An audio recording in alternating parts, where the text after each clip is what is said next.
Hey, Joe here. It seems like the good people of YouTube have spoken and they want to see the progress on Pro Street Eclipse. So, I'm going to bring that to you starting with this video right now. Check it out.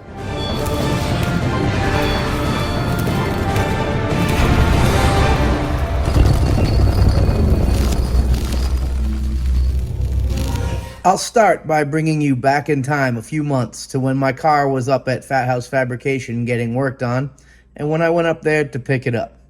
Let's go.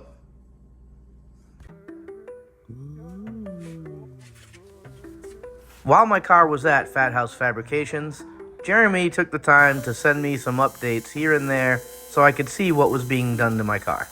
Dang.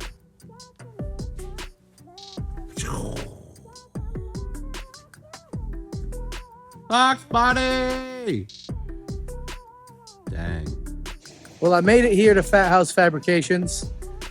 Got my race car right here.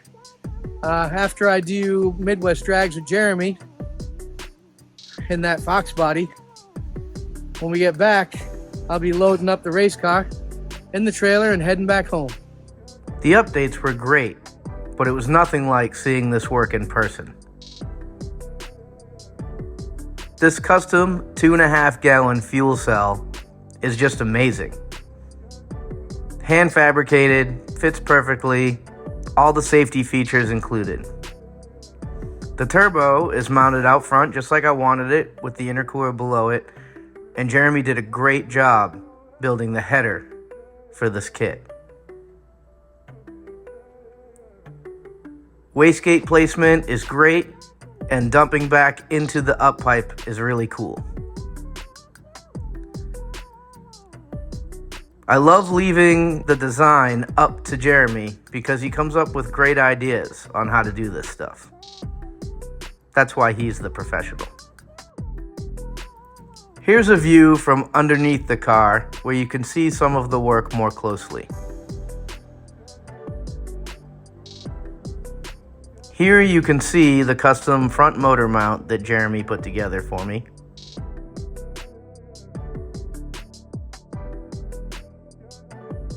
The guys at Fat Fab modified my frame rail and K-member to make it easier to get my transmission in and out. Well, I had to trim this factory panel that holds up the bumper cover right here so that it didn't hit the compressor cover, because it dips way down for the factory hood latch, which I don't use. So I was able to cut that out, make room for that thing. And next I got to try to figure out how to make sure this hole is in the right spot and cut a big hole in my bumper. Super excited. This mock-up turbo has no compressor wheel. There's just a hole for the shaft to go through. There's no turbine wheel. It's just an empty bearing housing.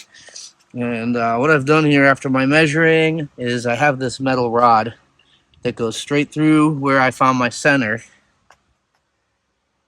And it goes right into that hole where the shaft goes. And I think it's pretty level with the turbo. So I think that's where I'm going to use, that's going to be the pilot hole for my 4-inch hole saw. Ugh, scary.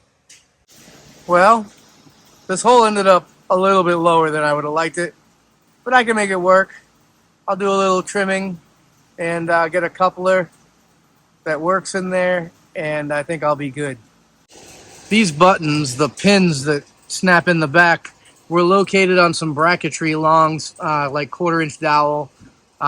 It stuck out, got in the way sometimes, you know, so what I did was I came up with these little tabs that are going to weld to the new weight plate. I'll show you on the back side what I mean.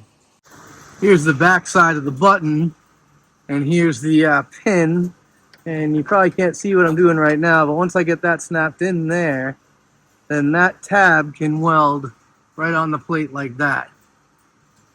That's going to be a lot cleaner and probably a lot more sturdy too.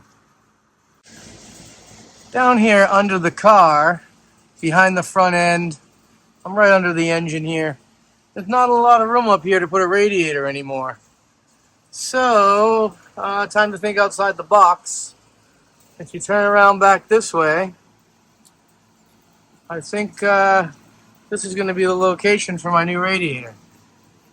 There's no drive shaft here on this car, so it's doable. We'll see how that comes out. I'll tell you what, it's not easy to cut these holes and get them in the right spot. I got the turbo inlet hole too low, and I got a big gap on the hood exit here too, over here. Let's take a look. There it is. Nothing a nice trim ring can't hide, but like, this is hard, man. I wish there was an easier way to do this. Someone will probably tell me now that I'm done.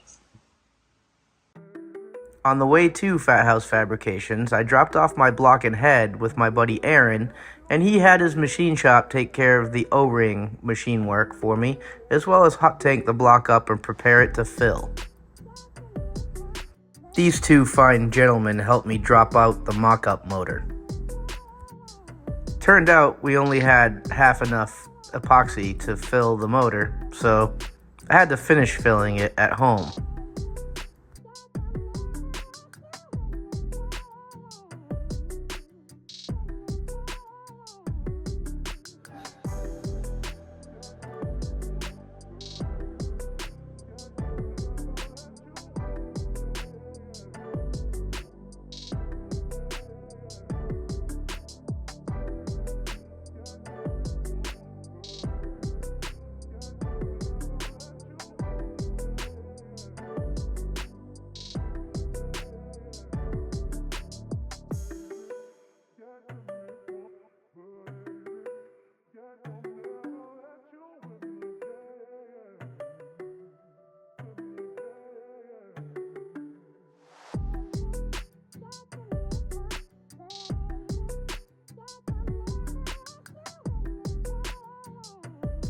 I had to be creative and do a lot of shifting of the block to get the filler to go in all the nooks and crannies.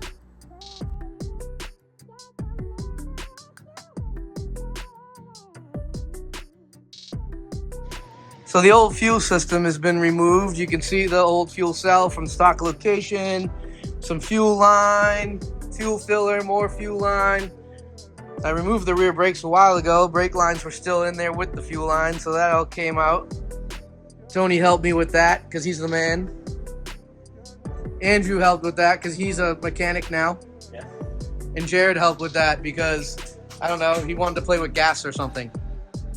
So here we are, getting it stripped down little by little.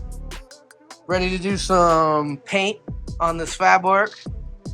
And it'll be ready to put stuff back in it. Next time on Joe Wrenches. Put cheese on it.